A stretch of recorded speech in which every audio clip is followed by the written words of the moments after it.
I'm Cameron. I'm a full-time photographer, content creator. I work remotely, traveling the world. I've been doing photography for 5 years now, and I want to give back to any beginner photographer who is just starting out. Basically, I'm time traveling back to 5 years ago to let you know exactly what I did to get to this stage. It's a long road ahead, but if you've got the passion, the ambition to chase this dream of yours, whether that's becoming a full-time photographer to get paid for your service, or if you want to actually land a job where you get to work remotely as an editor and travel the world full time. This video is going to be all about building your portfolio, starting from scratch. If you have no paid clients, here's exactly what I did. Start with who you have access to. The first photos I ever took were of my sister and her partner. I did portrait work with them, and then I also took photos of my nephew, who was, at the time, he was like 2-3 years old. I took my sister out and her partner, and we took photos, like portrait photos in different settings. I was very inspired by photographers like Brandon Woeful, so we started just experimenting and getting creative with those kinds of photos. Very colorful, very poppy.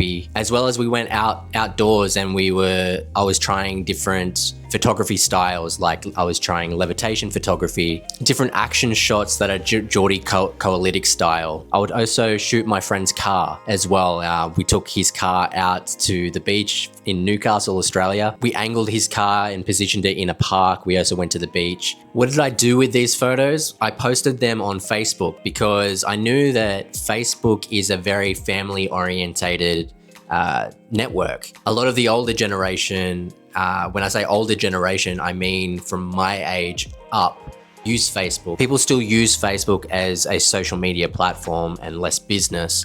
It's still very family orientated. That alone got me work pretty much instantly. As soon as I posted the combination of photos of portraits and then portraits of my nephew, I had people reaching out to me asking if I could take photos of their kids or do family photo shoots. Instantly, people were asking me what my rates were. And at that time, you don't know what your rates are, and you don't know what you're worth, and you're still experimenting, you're still practicing, you're learning as you're going, and yet people are asking how much for a photo shoot. You're going to run into these chapters as you go throughout your photography journey, and you are literally just going to have to jump on YouTube, jump on this platform, and learn as you go. The next thing I want to touch on is you need to expand to a wider audience. I started posting my work on Instagram, which then gave me more reach to a wider audience, something that was beyond just friends and family. I started to post in the hopes that other small businesses would be able to see my work and then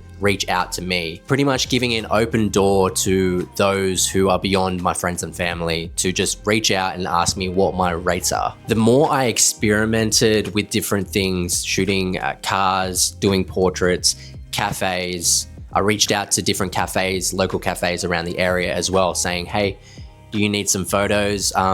Basically me offering free services just so that I could build my portfolio out.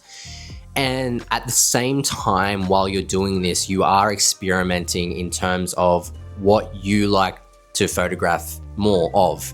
So for me, I experimented with different family shoots, portraits, single portraits, model shots, product photography. I shot cafes. I did different shops, restaurants, events. And in doing this, you start to hone in and realize what you actually enjoy doing along the way, all the while starting to get work from doing family shoots and people hiring you to photograph their coffee shops, etc. I know it's very controversial. There's a lot of people that say not to do free work, and I just completely disagree with that. They say because you're not valuing yourself, or all this kind of shit they try to get into your head, because it's a lot of gatekeeping because they don't want to bring the prices down for photography.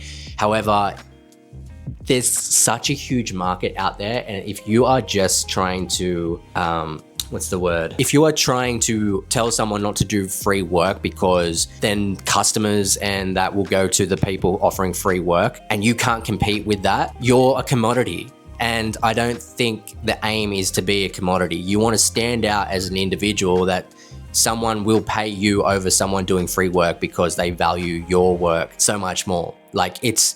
If you're not leveling up yourself because you can't compete with free work, take a look at yourself and figure out what can you do differently that would make a customer want to choose you over the free work, free offers from a free photographer. Especially in your early stages, I really recommend doing free work because it allows you to grow quickly. With that said, doing free work is not just willy-nilly do whatever. It is at the very beginning stage, but then obviously the more you go throughout your journey, the more you have to learn what to say no to and what to actually start charging. So if you are wanting to start to lean towards the product photography niche, only start doing free work for product photography and start saying no to the family shoots, the portraits, the kid photos, the car shoots, all those kinds of things. You can start like saying, no, this is what I charge for. But if you're cold reaching other people and you want to start getting into product photography, do some free work, charge minimum, and then slowly grow that portfolio and hone in that niche and then become an expert in that field.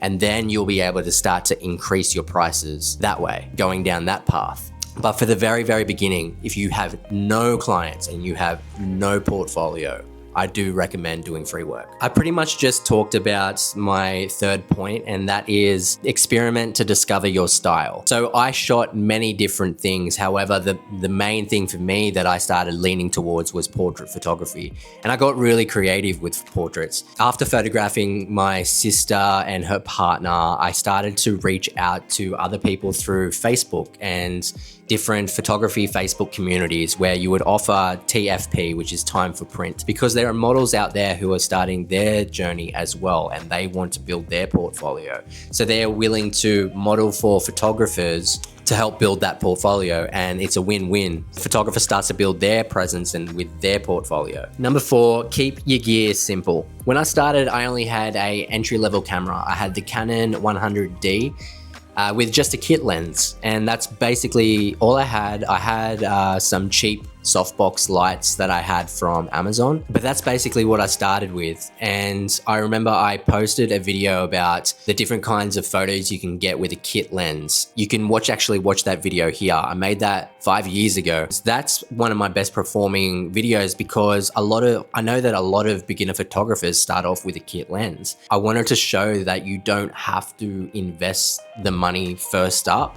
It's so important to learn the camera that you have, learn the settings, learn how to manipulate light, learn how to use the objects around you to produce a interesting image. That's the skills that are gonna take you beyond the advancements of the camera technology. After a few months, I ended up buying a Nifty 50, which is the 50mm lens prime. That was just kind of like a level up. I realized I started producing higher quality images, but I had honed in my skills beforehand. Your gear doesn't matter nearly as much as your consistency and creativity. Number 5, use social media as your portfolio. I never had a formal portfolio. I know a lot of people say, get a website, get this, get that, and build it out with your best images. I never did that. I used Instagram and Facebook as my portfolio. Less Facebook, I started leaning more into Instagram. I would share my photos to these platforms and even show behind the scenes of a photo shoot. This is literally how I landed my job as a content creator / photographer for a company. Using Instagram, creating reels, showing my personality behind the camera, showing my creativity, my ambition, my passion for what I did. That is what landed me the job. Number 6, keep it fun and evolving. Don't box yourself in too soon. Have fun with it. Experiments, just have the greatest time just trying different things. See what you actually enjoy shooting. Once you find it, lean into it. That's how I went from free shoots to paid gigs, which led to consistent work. So with all that said, you don't need clients to build a portfolio. You just need to shoot what's around you and the opportunities will come. I can remember the countless times that I would make myself a coffee at home and I'd have it in a nice cup and I'd put it on a table next to the window because I got the sunlight coming through the window. It was a very nice afternoon and I would style it in a way as if I was photographing a cafe. It's these little moments that you do just by yourself behind the scenes that will eventually lead into you posting that photo on Instagram or on a social platform, and you will slowly start to build out that grid and that portfolio. So when someone does come across your account and they are a cafe themselves, they'll see that you've done cafe work. They don't know that that's a coffee that you made in your house. All they see is that you can create a nice image of something that they are about. Anyway, with that said, if you want to watch some more videos where I get creative with different styles of photography, I'll put them here. There's a couple here. I've got a whole bunch that I did a long time ago when I was starting out. I also have a free guide for you, 10 ways to land your first paid gig in 30 days. It's down in the description. You can get that totally for free. It's basically a list of all the things I did to start getting paid jobs. With that said, never stop creating, and I hope to catch you in the next one. See ya.